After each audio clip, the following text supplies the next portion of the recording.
JE main session ஒன்று start ஆகுது 21ல இருந்து. நிறைய பேர் ரெடி ஆகிட்டு இருப்பீங்க எக்ஸாம் போகிறதுக்கு, ரைட்டா?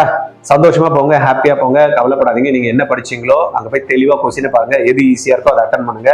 கஷ்டமா இருக்கிறது ரெண்டாவது இதுல வச்சுங்க. ஏன்னா நம்ம எழுத போறது ஆன்லைன் எக்ஸாம் தான். ஆன்லைன்ல நம்மளுக்கு என்ன பண்ணலாம், மார்க் பண்ணிக்கலாம், திருப்பியும் ரிவ்யூ பண்ணலாம், வேணான்னா கிளியர் பண்ணிக்கலாம், எல்லா ஆப்ஷனும் இருக்கு, ரைட்டா? நம்ம கம்ப்யூட்டர் பேஸ்டு எக்ஸாம்ஸ்னால இதெல்லாம் ஃபிளெக்சிபிள், அதனால பயப்படவே தேவையில்லை. ஐயோ நான் மார்க் பண்ணிட்டேன், எதனா தப்பாயிடுச்சுன்னா என்ன பண்றது? மார்க் பண்ணா திருப்பியும் ரிவ்யூ வச்சுக்கலாம், திருப்பியும் வந்து இன்னொரு வாட்டி பார்க்கலாம். இல்ல அந்த மார்க் பண்ணதை வேண்டாம் நான் வேற ஆப்ஷன் மாத்தணும்னா கிளியர் கொடுத்தா போயிடும், ரைட்டா?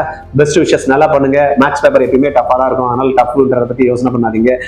பிசிக்ஸ் வந்து மாடரேட்டா இருக்கும், கெமிஸ்ட்ரி வந்து ஆக்சுவலா ஜேஇ பேப்பர்லாம் வந்து பார்த்தீங்கன்னா ஈஸியாக தான் கொடுப்பாங்க. அதனால இந்த மாதிரி தான் பேட்டர்ன் இருக்கும். ஒரு 150ல 160 மார்க் எடுத்தாலே என்ஐடியில் உங்களால சீட்டு வாங்க முடியும், ரைட்டா? ரொம்ப 300 வாங்கணுமே அப்படின்ற மாதிரிலாம் டென்ஷன்லாம் வச்சுட்டு அழகாக தெரிஞ்சதை ஈஸியாக ஜம்முன்னு வந்துட்டு போங்க. ஒரு ஆப்ஷன் மட்டும் இல்லை, செஷன் 2 கூட இருக்கு. தைரியமா எழுதுங்க, சந்தோஷமா எழுதுங்க. Best wishes.